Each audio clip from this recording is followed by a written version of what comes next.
पाठ 7 रोकड़ बही और उसके प्रकार। क्वेश्चन नंबर 2, निम्न प्रश्नों के दो या तीन वाक्यों में उत्तर दीजिए। पहला प्रश्न है रोकड़ बही का अर्थ समझाइए। तो रोकड़ बही अर्थात रोकड़ व्यवहारों का लेखा रखने के लिए तैयार की जाने वाली बही को रोकड़ बही कहते हैं। यानी इसमें नकद या रोकड़ जो भी व्यवहार होता है उसको रखा जाता है।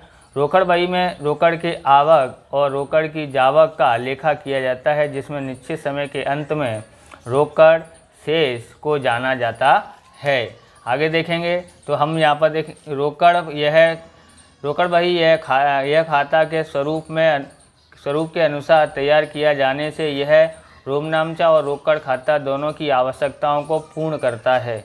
इसके उधार पक्ष में आपको ये लाइन याद रखने की है, क्योंकि इसके हम लोग जब प्रश्नों को हल करेंगे तब ये हमारे काम आएगा। इसके उधार पक्ष को आय या उधार पक्ष में क्या होता है, आवक या आय का पक्ष है, और जमा पक्ष में जावक और व्यय पक्ष के रूप में जाना जाता है। यानी आपको यहाँ पर एंट्री करनी है, तब आप ध्यान रखना है कि उधार पक्ष में आप क्या लिखोगे, आवक या आय को, और जमा पक्ष में आप जावक या व्यय को लिखेंगे।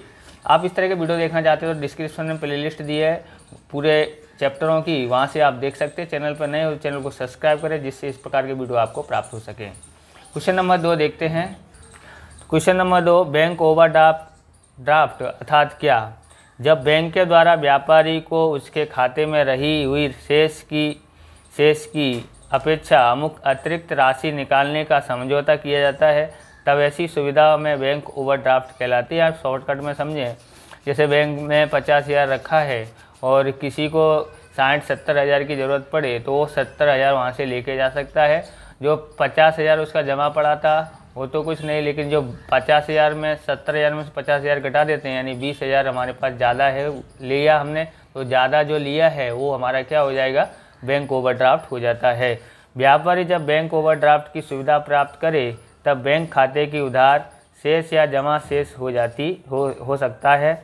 अगर बैंक खाने की जमा शेष आए तो अतिरिक्त ओवरड्राफ्ट सूचित करता है, अर्थात रोकड़ बही के बैंक खाने के व्यय पक्ष का योग आय पक्ष के योग की अपेक्षा अधिक हो, तब वह अंतर अंतिम बैंक ओवरड्राफ्ट कहलाता है। यहाँ पर क्या बता रहा है, व्यय पक्ष का योग अधिक होता है तो क्या होगा, बैंक ओवरड्राफ्ट। ओके, और आय पक्ष का योग अधिक होगा तो वह क्या होगा, बैंक शेष।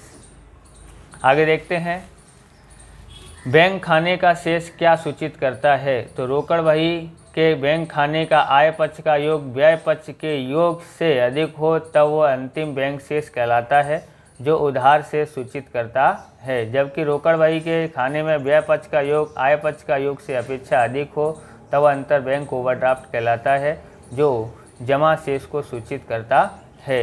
यानी कि अगर आय पक्ष का योग क्या हो, अधिक है, तब बैंक शेष, और व्यय पक्ष का योग अधिक है तब बैंक ओवरड्राफ्ट कहलाता है। शॉर्टकट में ऐसे समझें।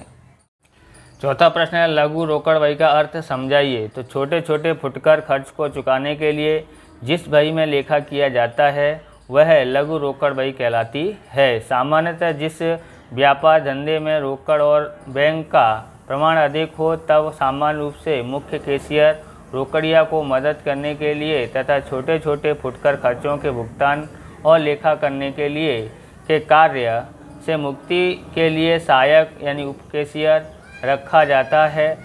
यह सहायक कैशियर अमुक प्रकार के निश्चित खर्चों को चुकाने के लिए आवश्यक राशि मुख्य कैशियर से प्राप्त करके उन खर्चों को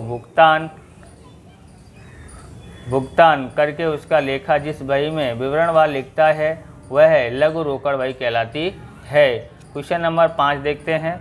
NEFT और RTGS का पूरा नाम बताइए। तो NEFT यानी national electronics fund transfer, RTGS मतलब real time gross settlement. Question number 6 देखते हैं। तो क्वेश्चन नंबर 6, रोकड़ बही का महत्व संक्षेप में स्पष्ट कीजिए। तो रोकड़ बही की उपयोगिता या महत्व, उपयोगिता करके भी पूछा जा सकता है और महत्व करके भी। नंबर 1, रोकड़ बही का स्वरूप खाते जैसा होने से यह रोमनामचा और नकद खाता इस प्रकार से दोनों की आवश्यकताओं को पूर्ण करता है। दूसरा है, रोकड़ बही रोमनामचा से अलग खाने के कारण उसे तैयार करने की जिम्मेदारी अलग से निश्चित व्यक्ति को सौंप सकते हैं और श्रम विभाजन का लाभ प्राप्त कर सकते हैं। तीसरा है, रोकड़ बही रखने से जिन के अंत में अथवा अमुक निश्चित अवधि या निश्चित समय के अंत में नगद शेष ज्ञात कर सकते हैं। चौथा है, यदि प्रतिदिन नगद खाते की शेष ज्ञात की जाए तो दिन के अंत में हाथ में रहे वास्तविक शेष के साथ तुलना कर सकते हैं और कोई मूल या नगद का गमन हो तो तुरंत जान सकते हैं।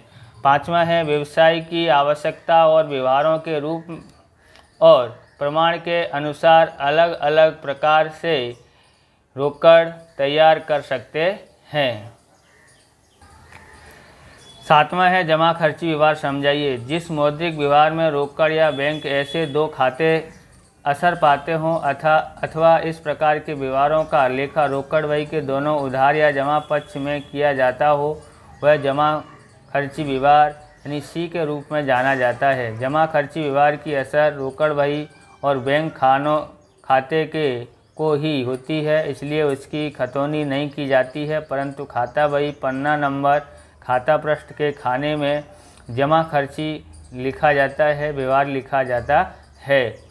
और वह बैंक से निकाला हो तो इस तरह से बैंक में भी एंट्री करनी हो और रोकड़ में भी एंट्री करनी हो तो उसको हम लोग क्या कहेंगे, जमा खर्ची व्यवहार कहेंगे। सामान्यतः जमा खर्ची व्यवहार दो प्रकार के होते हैं। नंबर एक, धंधे में से बैंक में रोकड़ भरनी हो, बराबर, धंधे में से बैंक में रोकड़ भरनी हो यानी कि रोकड़ कहाँ पर होगा, रोकड़ बैंक में चला जाएगा। धंधे में से बैंक में से रोकड़ निकालनी हो, बराबर, निकाल के हम लोग लेके आए हों तब इस प्रकार से जमा खर्ची व्यवहार करते हैं।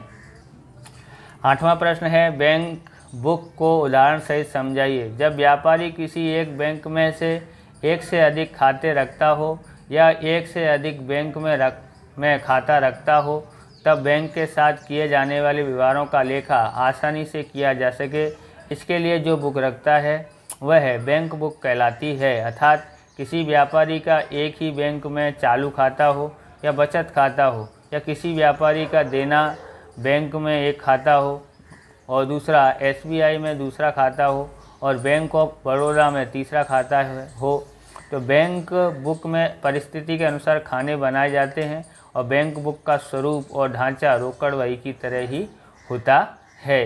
9वां क्वेश्चन देखते हैं हम यहाँ पर। तो 9वां क्वेश्चन है, अनामत पद्धति से लघु रोकड़ बही का अर्थ स्पष्ट कीजिए। तो लघु रोकड़ बही और तैयार करने के लिए पद्धति में मुख्य कैशियर रोकड़िया अमुक निश्चित की गई राशि अमुक निश्चित समय के प्रारंभ में यानी सहायक कैशियर को देता है। उप कैशियर प्राप्त राशि में से विविध प्रकार के फुटकर खर्चों का भुगतान करता है और उसका लेखा रखता है। निश्चित समय के अंत में सहायक कैशियर उसके द्वारा किए जाने वाले खर्च का विवरण मुख्य कैशियर को देता है।